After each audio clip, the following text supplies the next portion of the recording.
Hello, Geeks and Gamers. Matt Lemke here with True Gamer Goggles, gamer-goggles.com. Today we're going to take a look at Gaming Paper's double-sided dry erase tiles. I'll be right back.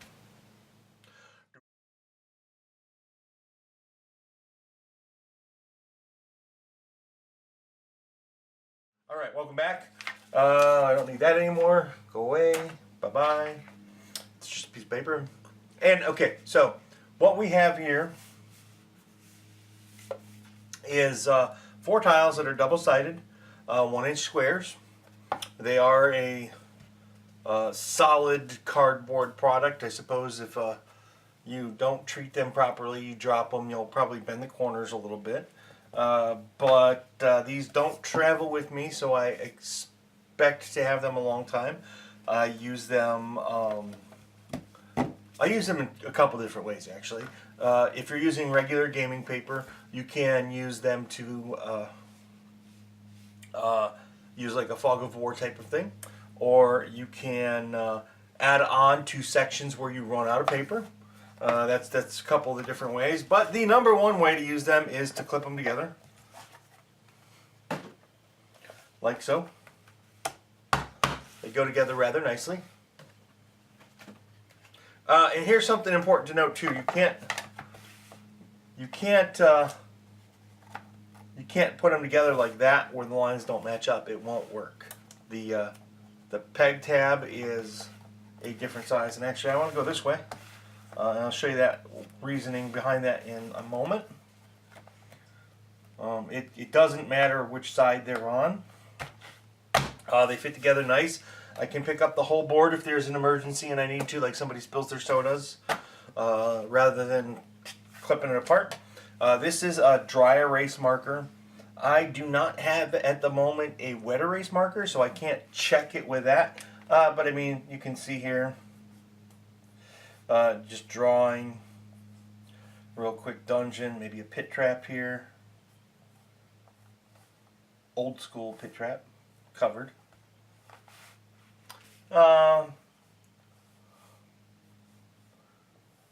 You know, so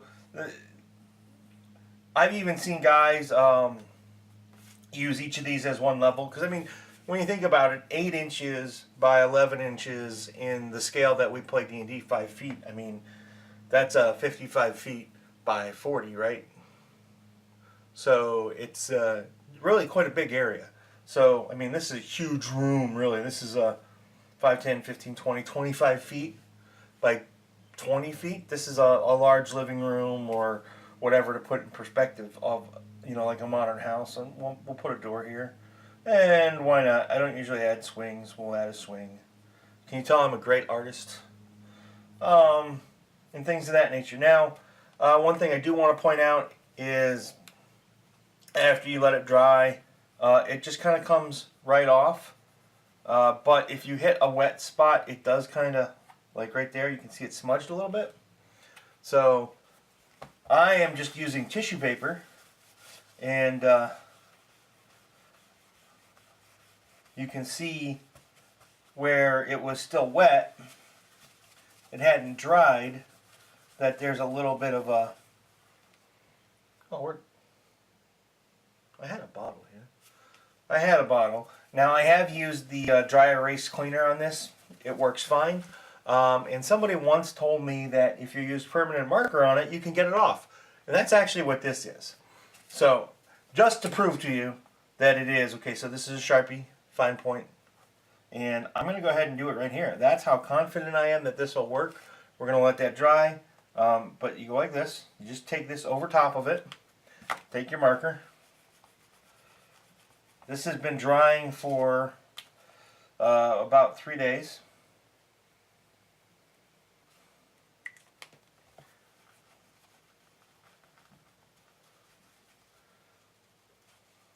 So if you have children that get creative,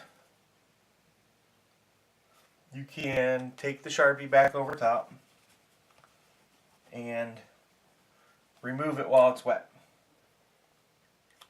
Worst case scenario, you use a little bit of alcohol. Looks like I'm not going to quite get that. Yep, I got it off. or I got it off enough that it's not noticeable. So now I'm going to go back over here, and you can see that it's dry.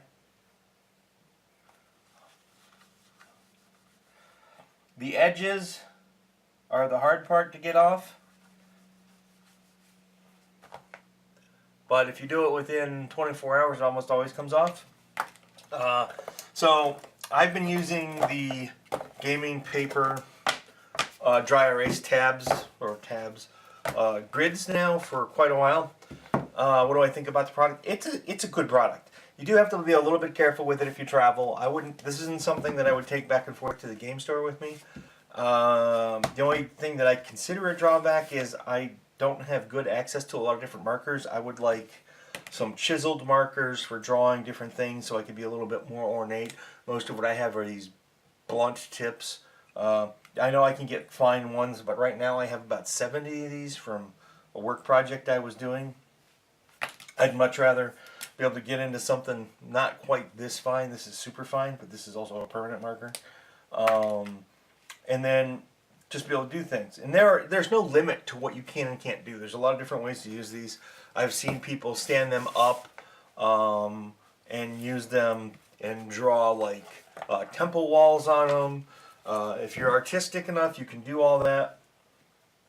It is a solid project, and I think I bought this at Gen Con for $5. I don't remember what I paid for these. They're definitely worth $5. And you know, if you have a dungeon where you like the whole Fog of War system and Theater of Mind, or you like hidden things and you're already using gaming paper, you can easily make this an accessory to go wider than the paper is without ripping out a whole nother sheet of paper. They're a very handy tool. So thanks for watching, guys, and I will talk to you later. Hi guys, meet the Nibbles, who's gonna go down. She just decided not to go down my back, so we'll do this for her so she's comfy. Thanks for watching my video, and I appreciate it. Please hit the like button and share it if you know somebody who might be interested. And of course, there's always Twitter and the Facebook thingy, and soon I have a newsletter coming. That'll be down there or in a link below, and my kitty cat loves that idea. So anyway, there was one more thing. Oh yeah, subscribe. Be a part of my community, our community. Let's make it grow together. See you guys at a con somewhere, or a local store, or if I'm driving through the country, maybe a game club. I don't know, you're not going to go knock down my camera. Bye, guys.